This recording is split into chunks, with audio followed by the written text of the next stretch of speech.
Hey guys what's up, this is your Garry Amritsaria. एक video के लिए बहुत सारे लोगों ने मुझे कहा और मुझे लगता है कि वो वीडियो बननी भी चाहिए थी। वो है how to write answers in your law examination या फिर डी एल एल बी के फर्स्ट सेमेस्टर में आंसर जो है वो कैसे लिखें। पर्सनल एक्सपीरियंस बता रहा हूँ, जब मैं भी फर्स्ट सेमेस्टर में आया था तो कुछ नहीं पता था, क्योंकि और सब कॉलेजेस में किसी और तरह लिखते हैं, लेकिन स्पेशली लॉ कॉलेज में अगर मैं सेमेस्टर एग्जाम लिखने की बात करूं तो उसका एक पैटर्न और होता है जो मुझे बिल्कुल भी नहीं पता था जब मैं फर्स्ट सेमेस्टर में था।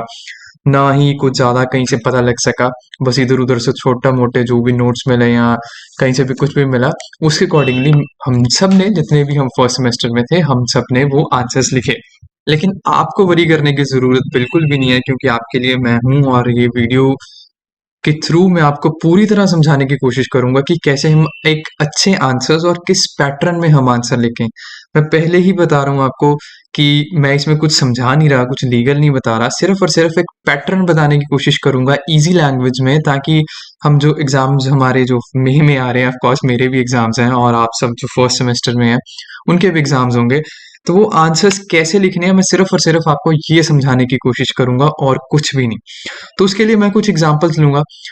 सबसे पहले हम ज़रा क्वेश्चन पेपर देखेंगे। आई होप कि अभी तक आपने 10 ईयर ले लिया होगा, और अगर आप किसी और बुक से पढ़ रहे हैं, वेल एंड गुड, दुक्की से पढ़ रहे हैं या कोई मेन बुक से पढ़ रहे हैं, बहुत अच्छी बात है।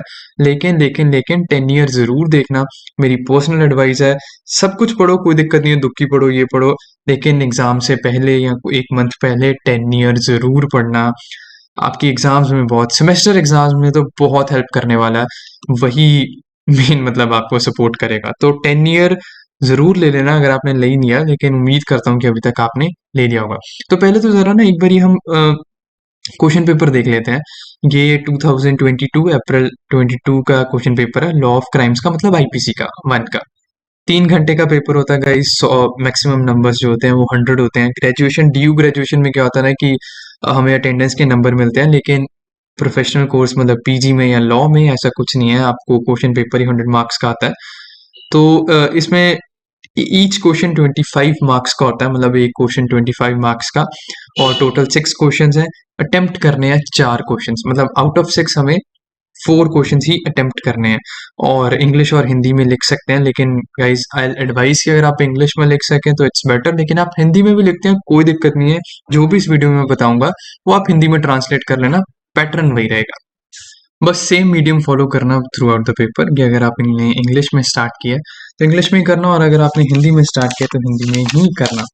पहली चीज़ गाइज, आप ड्यू एलएलबी के अगर फर्स्ट सेमेस्टर में हैं या आने वाले हैं या अगले साल, इस साल आएंगे या अगले साल, जैसे भी आएंगे, एक चीज़ का ख्याल रखना है कि ड्यू एलएलबी में जो जो स्टार्टिंग के सेमेस्टर्स हैं, स्पेशली जो थर्ड थर्ड सेम तक है, वो सारे के सारे केस बेस्ड क्वेश्चंस ही आते हैं। अब केस बेस्ड क्वेश्चंस क्या होता है कि आपको एक पूरा का पूरा फैक्ट्स दिए जाते हैं, पूरा का पूरा केस दिया जाता है, और आपको एक तरह से उसका डिसीजन देना होता है, उसके अंदर क्या है क्या, सब कुछ लिखना होता है। एक क्वेश्चन आपके लिए रीड करता हूँ, शायद आपको बात और अच्छी तरह समझ आ जाए।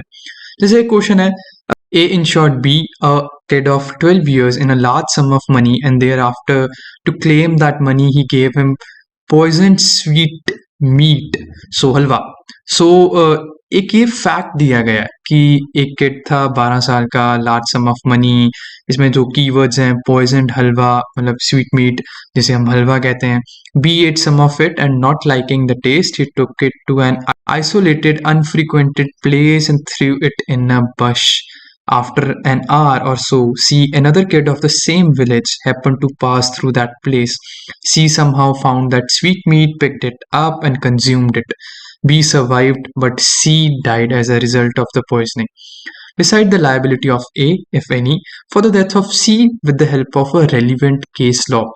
Guys, आप देख सकते हैं एक पूरा का पूरा केस दिया गया, और जो भी अच्छी तरह पढ़ रहे हैं इस टाइम पे, या आईपीसी जिन्होंने अच्छी तरह पढ़ा वो जानते हैं कि ये कौन सा केस है। तो एक फैक्ट्स दिए जाते हैं, केस बेस्ड क्वेश्चंस होते हैं, ऐसे ही बाकी सब भी क्वेश्चन जो है वो ऐसे ही होंगे जिसमें पूरे के पूरे फैक्ट्स दिए होंगे। सबसे पहली चीज़ आपको जो देखनी है या लिखनी है वो ये है कि आपको सेक्शन देखना कौन सा अप्लाई हो रहा है। एग्जाम्पल के तौर पे अगर कहीं जगह पे कल्पेबल होमिसाइड का सेक्शन अप्लाई हो रहा है, कहीं पे मर्डर का अप्लाई हो रहा है, ये आपको डिसाइड करना है कि कौन सा सेक्शन अप्लाई हो रहा है। दूसरी चीज़, आपको क्वेश्चन को रीड करते जो आपके माइंड में आनी चाहिए वो है लीडिंग केस लॉ, कि उससे रिलेटेड कौन सा केस लॉ हमने पढ़ा है या हमारे सिलेबस में है या हमें पढ़ाया गया है।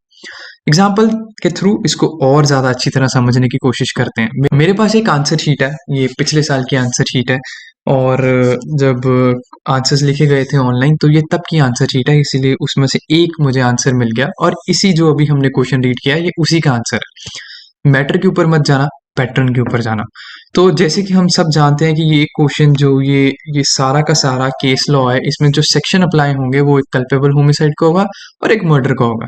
तो सबसे पहले हमने वही चीज लिखी कि to resolve the legal issue in the given case the provision of the IPC 1860 related to culpable homicide, जिसका सेक्शन 299 है, और मर्डर का सेक्शन 300 है, आर टू बी एग्जामिन्ड। तो हमने बता दिया कि ये सेक्शन अप्लाई होगा इसके ऊपर।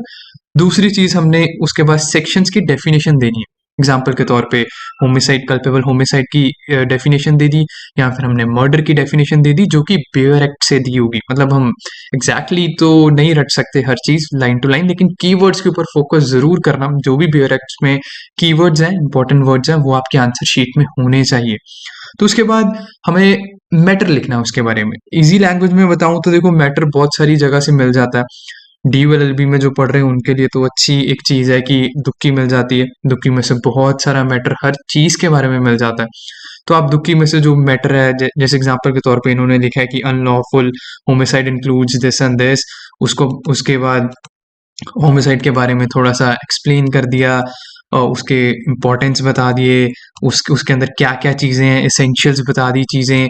वो सब चीज़ें इसमें लिख जानी है आपने। मतलब सबसे पहले सेक्शन लिखा, सेक्शन को एक्सप्लेन किया जो कि बेयर एक्ट से करना है आपने, कीवर्ड्स के ऊपर फोकस करना है।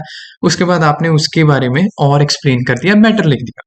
मैटर आप कहीं से भी देख सकते हैं, मैं कोई ऐसे स्पेसिफिक आपको नहीं कहूंगा कि हाँ दुक्की से ही देखो, या किसी और आप कोई मेन बुक पढ़ रहे हैं वहां से ही देखो। आप कहीं से भी देख सकते हैं, इंटरनेट से पढ़ सकते हैं, कोई प्रॉब्लम नहीं है। आपके पास क्लास ग्रुप में पीडीएफ्स आते होंगे, आप वहां से पढ़ सकते हैं, मतलब जहां से भी आप कंफर्टेबल हो। लेकिन अगर इजी मैटर देखना है, इजीली अवेलेबल मैटर देखना है, तो फिर मैं आपको दुक्की एडवाइस करूंगा, उसमें आपको सब कुछ मैटर मिल जाएगा, नहीं तो 10 ईयर में भी मिल जाएगा। तो जैसे ही हमने वो एक्सप्लेन किया, अब मैं आपको समझाने की कोशिश कर रहा हूँ पैटर्न का। तो जैसे हमने सबसे ऊपर कल्पेबल होमिसाइड एक्सप्लेन कर दिया, उसके बाद हमने मर्डर एक्सप्लेन कर दिया कि मर्डर में क्या है और सेक्शन 300 में क्या क्या इंक्लूड है, उसके एसेंशियल्स क्या हैं, वो सब चीजें हमने इंक्लूड कर दी। जैसे ही हम नीचे आएंगे, हम यहाँ पे एक हेडिंग देंगे leading case laws. Case laws लिखना सबसे ज्यादा इंपॉर्टेंट है आपके आंसर्स में। अगर आप आंसर्स में लीडिंग केस लॉस नहीं लिखते, जो कि फर्स्ट सेमेस्टर वाले बच्चे गलती करते ही करते हैं, तो आपके नंबर कट होने के चांसेस बहुत ज़्यादा बढ़ जाते हैं, क्योंकि केस लॉज और सेक्शंस, इन्हीं की बेसिस पे आपको आंसर्स और आपको नंबर्स मिलते हैं। इसके अलावा जो मर्जी लिख लो, आपको उतना नंबर नहीं मिलने। तो इसमें जो सबसे पहले लीडिंग केस लॉ आ रहा है, जैसे इन्होंने आंसर अपने आंसर शीट में लिखा है कि in state of Andhra Pradesh versus R Punya. ये एक बहुत फेमस केस है, शायद आपने पढ़ा ही होगा, आपके सिलेबस में भी होगा, 1976 का केस है। अब इन्होंने सिर्फ जजमेंट लिखी है, the supreme court held that the difference between the culpable homicide and so on. लेकिन ये जैसे इन्होंने पूरा एक्सप्लेन किया गया उसी केस के बारे में। लेकिन आपको आपको क्या करना है कि आपको फैक्ट्स भी कुछ थोड़े से लिखने हैं केस के बारे में, ताकि आंसर एक और अच्छा ज्यादा प्रेजेंट हो सके। एक्सेप्शंस लिख दी सेक्शन 300 के। उसके बाद यहाँ पे एक हेडिंग आ गई रेलिवेंट केस लॉ, कि हम हेडिंग दे ही चुके हैं। तो सबसे पहला केस इन्होंने जो लिखा है वो एम्परर वर्सेस मुशनूर मूर्ति, बहुत फेमस केस है, ऑफ कोर्स आपने पढ़ा ही होगा। और इसमें भी वैसा ही फैक्ट्स हैं। आपने पहले फैक्ट्स लिखने हैं, थोड़े से फैक्ट लिखने हैं, उसके बाद इशू लिखना है। अभी उसमें इशू क्या है, उसके बाद डिसीजन लिखना है। जैसे इन्होंने भी यहाँ पे डिसीजन लिखा हुआ है, ठीक है। उसके बाद आपने जो भी और लीडिंग केस लॉज आपको पढ़ाए गए हैं उस टॉपिक के बारे में आपने वो लिख देना। जैसे इन्होंने इन्होंने सिर्फ एक ही लिखा गया, एक ही लिखा है। और उसके बाद डिसीजन लिखना है आपने, वो मैं अभी आपको बताता हूँ कि कैसे लिखना। तो ये आईपीसी नहीं है, ये सब्जेक्ट कंपटीशन लॉ है, तो प्लीज इसको ऐसा ना समझना कि पैटर्न डिफरेंट, वो ऐसा ना समझना कि मैटर डिफरेंट होगा। लेकिन मैं सिर्फ आपको पैटर्न समझा रहा हूँ, तो मुझे ये अच्छा लगा आंसर। तो जैसे कि मैं आपको पहले ही बता चुका हूँ, सेक्शंस एंड ऑल लिखना है। उसके बाद अगर आप इसे ध्यान से देखेंगे यहाँ पे हेडिंग आएगी लीडिंग केसेस। तो जैसे इन्होंने सबसे पहला केस लिखा है ये वाला, एयरवेज वर्सेस जेट एयरवेज। उसके बाद इन्होंने फैक्ट्स लिखे, फैक्ट्स के बाद इन्होंने इशू लिखा, उसमें इशू क्या है। उसके बाद इन्होंने उस केस का डिसीजन लिखा जो जो हम मेंशन कर रहे हैं, जिसको हमने मेंशन किया है रेलिवेंट केस लॉस के बाद। उसके बाद इन्होंने दूसरा केस लिखा जो कि सन फार्मा एंड रेनवैक्सी कॉम्बिनेशन वाला केस है। आप जितने मर्जी केस लिख सकते हैं, कोई प्रॉब्लम नहीं, और मैं इनफैक्ट कहूंगा कि ज्यादा से ज्यादा केस लिखेंगे तो उतने ही ज्यादा नंबर आएंगे, तो आप ज्यादा लिखना। फैक्ट्स लिखे, फिर से इशू लिखा, फिर से डिसीजन लिखा, ठीक है। उसके बाद उसका पूरा डिसीजन लिख दिया जो भी कोर्ट ने जजमेंट दिखी। फिर इन्होंने तीसरा केस लिखा पीवीआर वाला, फिर फैक्ट्स, इशू, डिसीजन। पैटर्न वही है, सबका वही पैटर्न रहेगा। तो आपने बहुत अच्छी तरह ऐसे फैक्ट्स नहीं लिखने हैं कि पूरा सारा टाइम उसी में जा रहा है, हल्के हल्के से ऊपर ऊपर से जर्नल ओवरव्यू में फैक्ट्स लिखने। एट द एंड जब आप ये सब कुछ कर लेंगे तब आपने अपने आंसर का डिसीजन देना है, याद रखना। क्योंकि क्वेश्चन तो आपको क्या लिखा गया था, जैसे अभी हम आईपीसी की बात कर रहे थे, तो क्वेश्चन याद रखना कि हमें क्वेश्चन क्या, क्वेश्चन इस आंसर राइटिंग में कहीं क्वेश्चन ना भूल जाना। क्वेश्चन हमारा ये था, decide the liability of A if any for the death of C with the help of relevant case law. So हमें आंसर इसका देना है, decide the liability of A. तो डिसीजन जो एंड में होगा वो ये होगी कि क्या ए की लायबिलिटी इसमें है, अगर है तो क्या है। वो हमने रेलिवेंट केस लॉस के साथ आंसर कर दिया, जो कि आपने ऊपर रेलिवेंट केस लॉस लिखे हैं, लेकिन नीचे भी आप फिर से वो केस मेंशन कर सकते हैं। सो एक आंसर जो है वो प्रॉपर इस पैटर्न में लिखा जाता है एलएलबी या फिर डीयू एलएलबी के सेमेस्टर एग्जाम्स में। और सिर्फ आईपीसी ही क्यों, अगर हम कोई भी और क्वेश्चन पेपर देखें, ज्यूरिस को अभी मैं नहीं ले रहा क्योंकि आप जानते हैं ज्यूरिस में थोड़ी थ्योरी ज्यादा रहती है। अगर आप कॉन्ट्रैक्ट का देखें तो ये पूरा का पूरा एक केस है, मतलब पूरे फैक्ट्स दिए पड़े हैं, केस लॉ स्टडी है।